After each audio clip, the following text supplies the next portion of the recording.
and welcome to Best Laid Plans. This is your host, Sarah Hart-Unger, and this is the podcast where we talk all things planning and planning adjacent. I have a special treat for you today as I have my very good friend and podcasting partner, Laura Vanderkam, on today to talk about her new book, Big Time, which is all about ways to make your time feel more expansive. And you guys know, I think planning and time management are so closely linked, and so many of the techniques that we can use to experience our time better and to do more things that we want to do with our time circle back to planning. So I think you will agree with me that this episode makes total sense as to why we are covering it on this podcast. I think you'll learn a lot from Laura, and I know you will love her book. So stay tuned for this fun conversation. All right, well, we are here with a very special guest today, and this is, I believe, her second or maybe even third time on this show. A huge welcome to Laura Vanderkam. Hey, thanks for having me back. I really appreciate it. Of course. Well, I know many people who listen to Best Laid Plans already know about Laura because maybe they also listen to Best of Both Worlds, but not everyone does. So I guess, can you share your story or our story of how we got connected initially and tell them a little bit about what you do? Yeah, so I write books about time management and productivity. And I was lucky enough many years ago to have a person named Sarah Hart-Unger pick up one of those books. We had sort of tangentially started following each other online. I think we were both mutually reading a particular blog, and I think I saw her in the comments and started reading her blog as well. And I was always drawn to it because, of course, Sarah does all sorts of amazing things with her time. So I read it pretty obsessively. And then we had gotten together a few times in person because her family lives near me.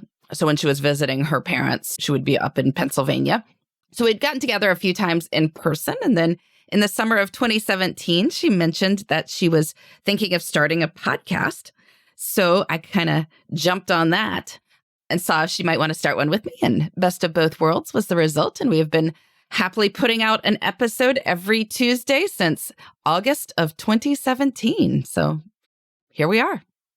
We're about to have our 10-year anniversary. Well, I guess we have a year, but 9-year first. Yeah. That is unbelievable. And it's been so much fun to just share with our audience all the life changes that we've gone through since then. And speaking of things that have happened over the course of those years, Laura has written 4 traditionally published books, I think, since that podcast has been born. And the 4th one is out right now, this week. Yes, it is. So Big Time, A Simple Path to Time Abundance. Yeah. This was a fun new project. You're still talking about time, but through a lot of different lenses than I have written about before. Yes. And things I loved about this book are that A, it contains a lot of actual data. You tried things on decent sized populations of people and saw what worked and what didn't and shared those insights in the book. But also a lot of it is just about almost a reframing, because people think about time and people think about time scarcity. And planning, I think, sometimes does lead to that mindset a little bit. You're looking at your week and you're trying to fit things and it seems like there's not enough of it. But the way that you help people to reframe that is this book really gets you to focus on where there is time abundance and where we have autonomy to make choices with our time. And in the end, I feel like your thesis is we actually have a pretty good amount. There's a lot of things that you can do with your time. And I don't know, was that kind of what you were aiming for when you were writing this book? Or was it more something that you came to believe after studying how different people use their time for such a long time? Well, I think I've always felt that the mindset of scarcity is just not the full story. I know you read a lot of popular literature about time where people talk about time. It's always about how we have very limited free time, or people are feeling starved for time in one way or another. I think there's more to the story. And certainly when you have people look at the data of where their time goes, in many cases, we can see that we have more discretionary time than we might have thought. I do think we need to be careful about what we plan into any given week, for instance. There may be sort of less time available in the near term than you might have hoped for. But if you zoom out and look at longer periods of time, you often see that a lot becomes a possibility. Just as an example, if you look at this week and see that you have, let's say, 4 45-minute slots for something, so 3 hours in the course of the week, well, that's still 150 hours in the course of the year, which is a lot of time. Like these things do add up over the long haul. And the more we zoom out, the more we can see that. And I feel like this ties in so well with planning because a lot of what planning is like thinking about what to do with these pockets of time rather than like just kind of like letting it happen to us. So you do kind of address various planning strategies and kind of the selection of goals and habits in your book quite a bit. Yeah. Well, I really think that any sort of big goal can be broken down into smaller steps. And then, of course, that's the point where planning comes in handy. Like, where can I fit these small steps in over the course of the next day, over the course of the next week? And as long as you keep going, time keeps passing and you will eventually get there. And I'm totally skipping around my notes, but I think this is a great time to talk about kind of some of those little projects that are a bit habit-based that you have taken on, but that there are certain like pitfalls. Like you have to be very careful about doing it. Can you talk a little bit about share what I mean by that? You know what I mean. Yeah. So, I mean, I've done a couple of longer term projects, sort of like over the course of a year, I want to do X. So, for instance, reading War and Peace, reading Anna Karenina, reading all the works of Shakespeare, reading all the works of Jane Austen, listening to all of Bach, listening to all of Beethoven. These are the sorts of projects I take on this year. I'm listening to all of Mozart. Now, obviously, if you want to stick with something for a year, you kind of got to be careful about what it is. You have to want to do it. So, for instance, with like reading War and Peace, I was committing to reading 361 very short chapters, which is every day, basically, for a year. And that meant that I needed to be willing to do it on vacation, which meant it needs to be short enough and easy enough and appealing enough that I didn't feel like I'm ruining my vacation by reading a chapter of War and Peace on it. And now I will say that I have not always chosen perfectly with these. I've done some sort of writing projects that I thought I would do over a course of a year that didn't work really well. I think it was 2022.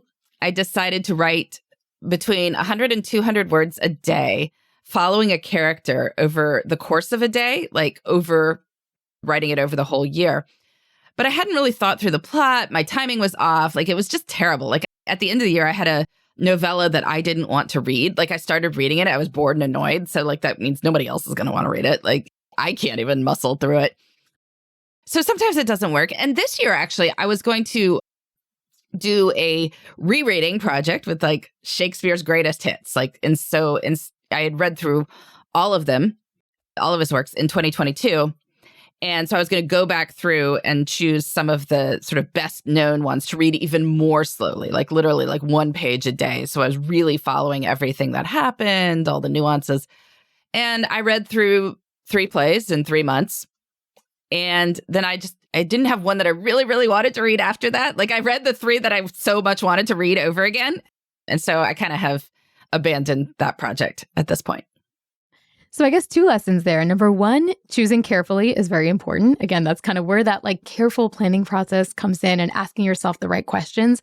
And I think this applies whether we're talking about year-long projects or whether we're even talking about things like habits and putting pressure on ourselves to do certain things. We want to set these goals up in a way that is going to make ourselves feel good about our progress. So that can mean different things to different people, but I think both of those lessons are woven in there. And then also being compassionate with yourself. Like, if a goal is not, there's not like there was anybody following up on whether you were doing this. So it was actually very self-aware of you to be like, you know what?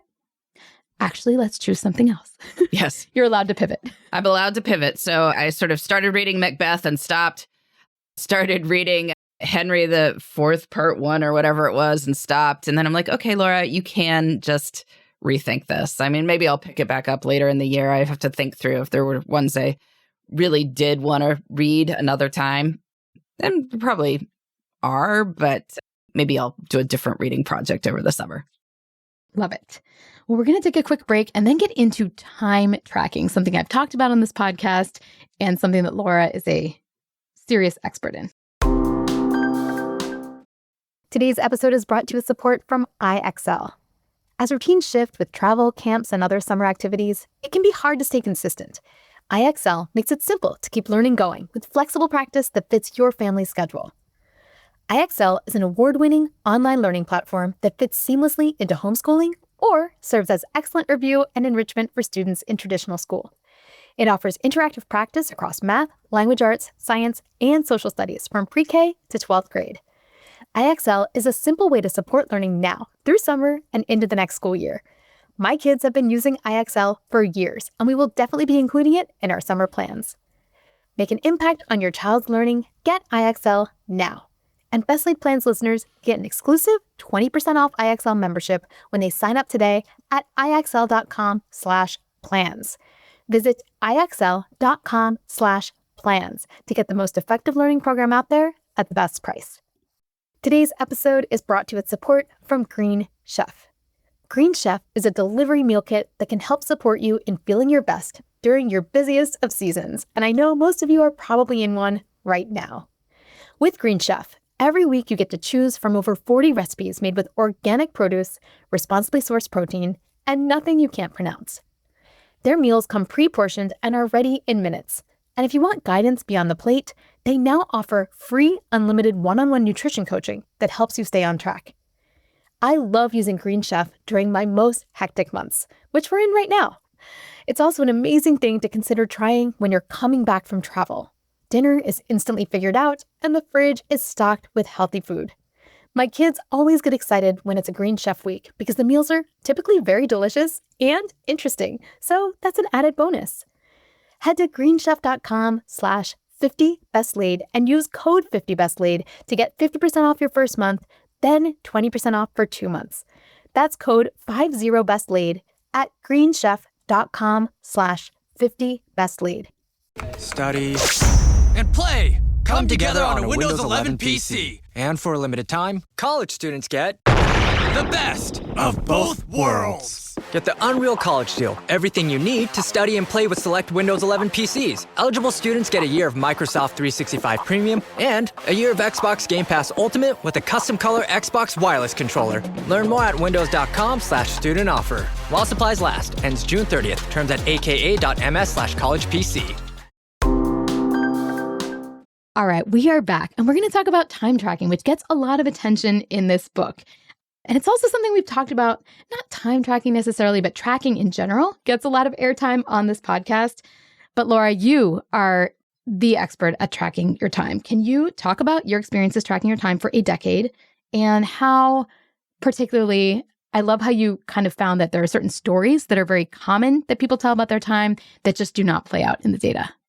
Yeah, so I've been tracking my time continuously since April of 2015. Nobody else needs to do that. You do not need to spend 11 years tracking your time. But it's really not been that difficult. I mean, it was hard to sort of build the habit right at the beginning, but I was very motivated at the beginning. I would say the first month, I was like, well, I want to do this. This is a project I want to do. And once I got through the first month, I was like, actually, this is really just not that hard. I would point out I have also brushed my teeth every day for the last 11 years.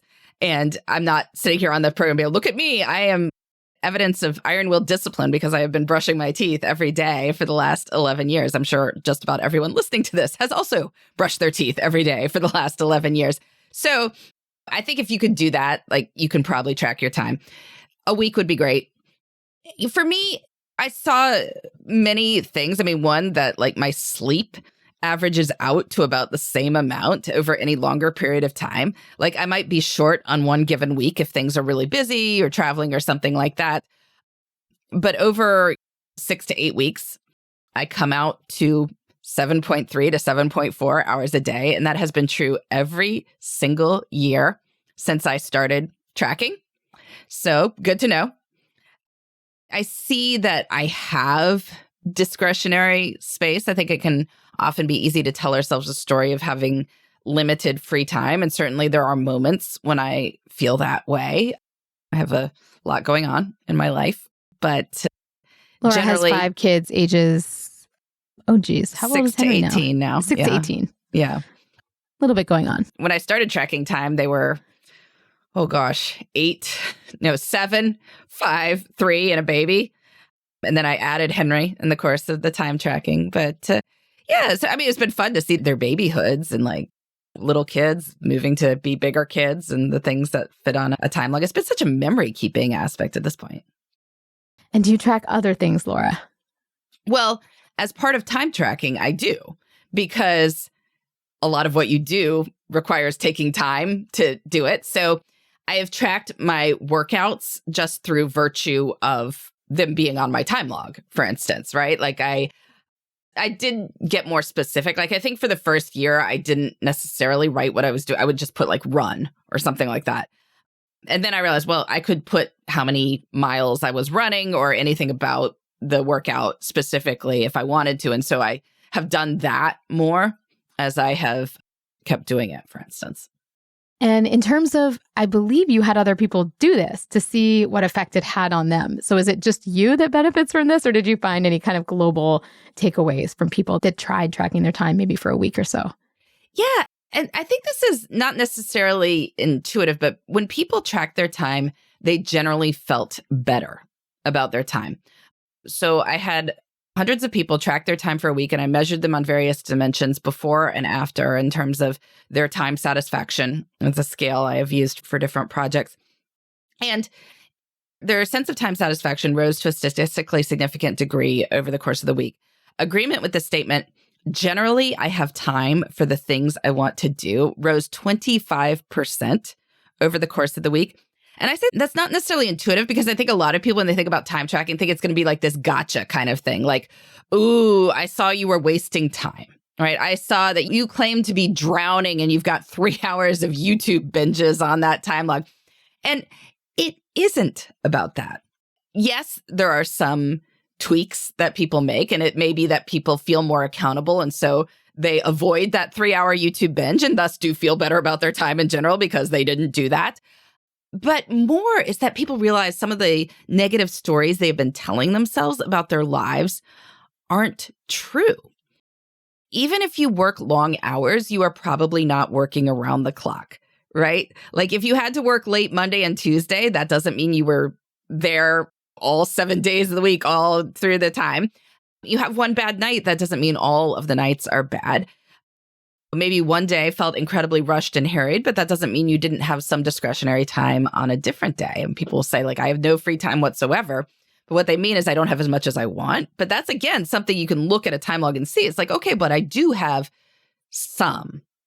Now, what do I want to do with it, right? And you wind up with more of the sense of agency over your time, and thus you increase your agreement with the statement, generally, I have enough time for the things I want to do. So I found that incredibly empowering.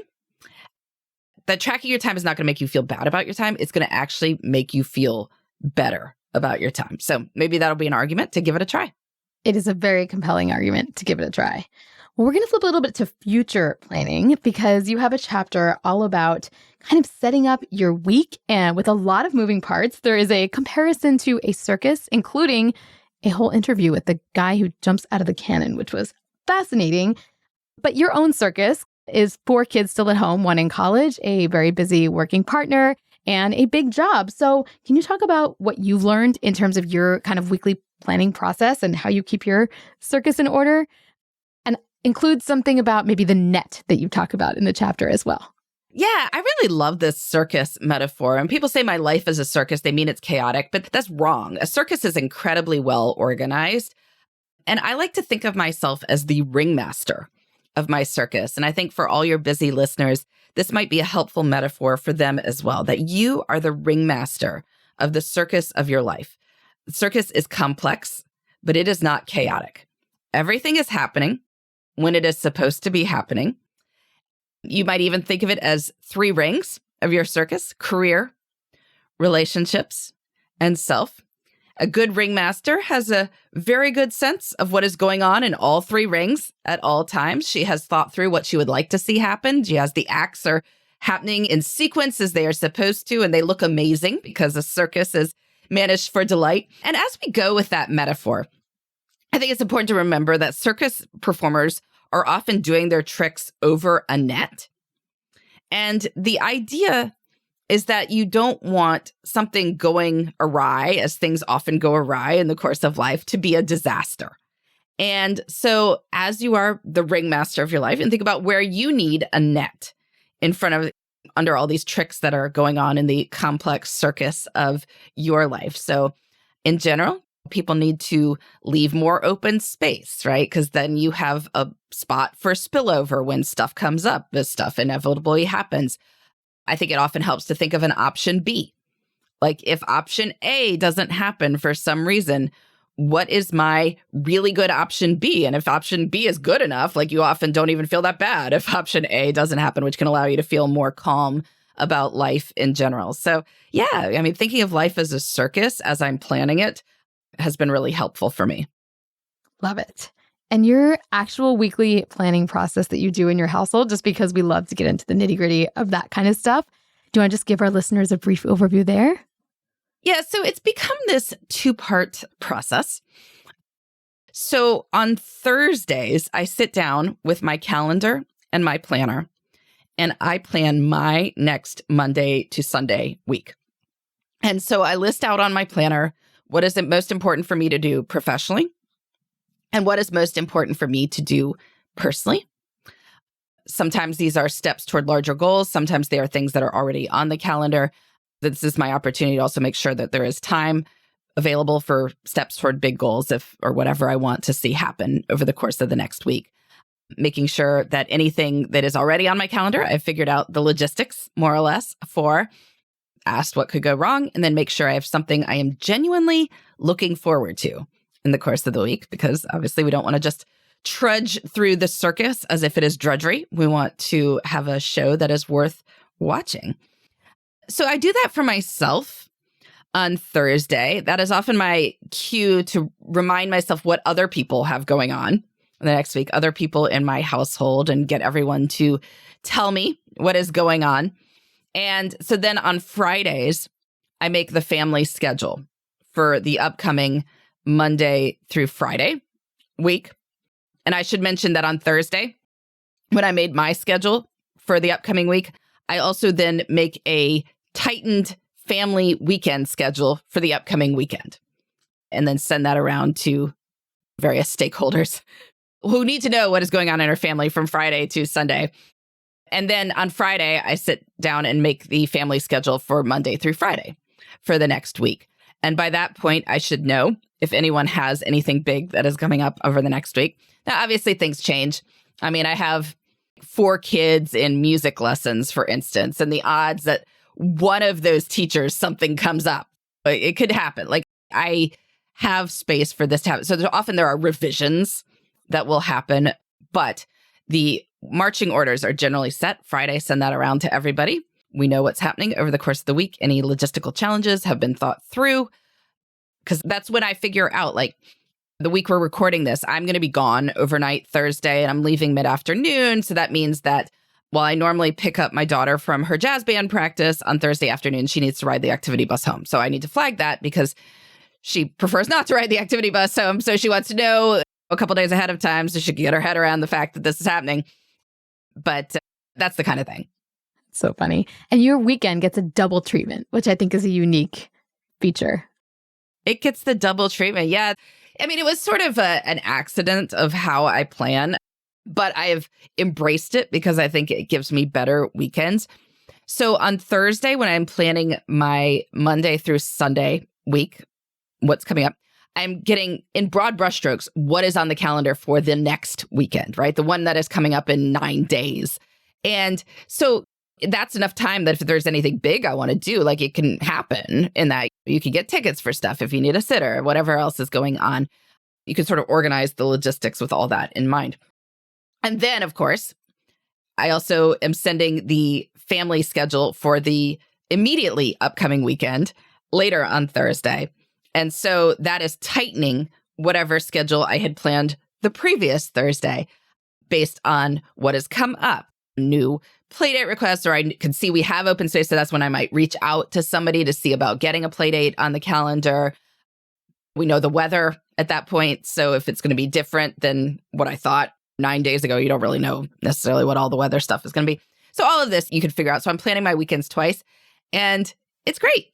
You have better weekends when you're planning them twice. Like, how could you not?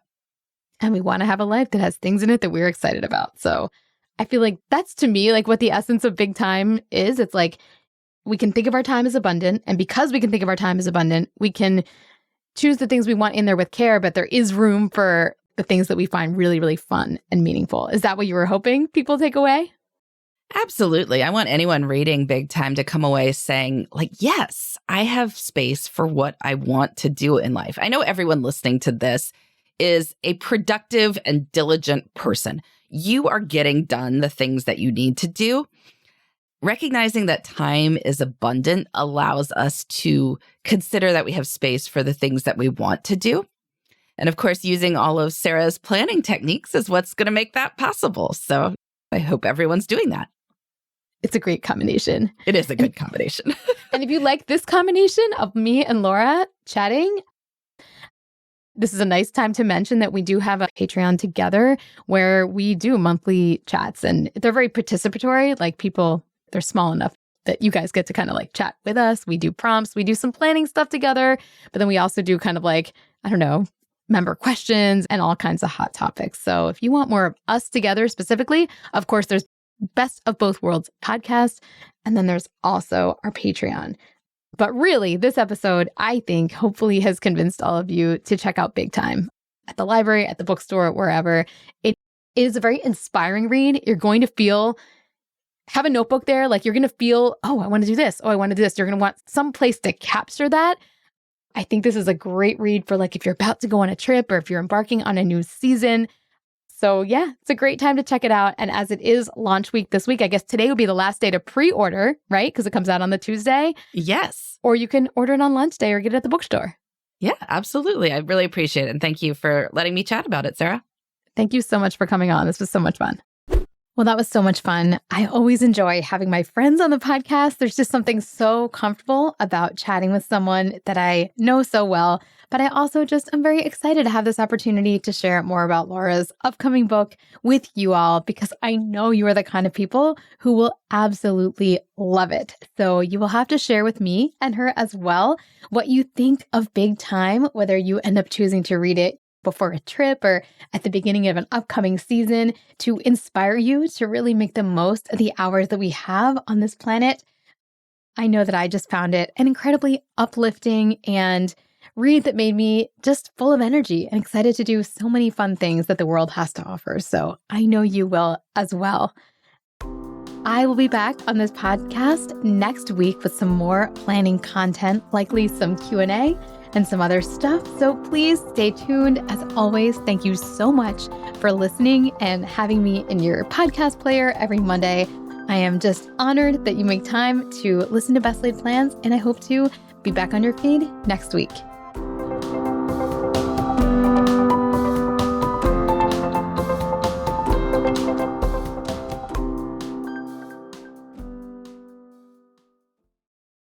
This podcast is part of the Sound Advice FM network. Sound Advice FM, women's voices amplified.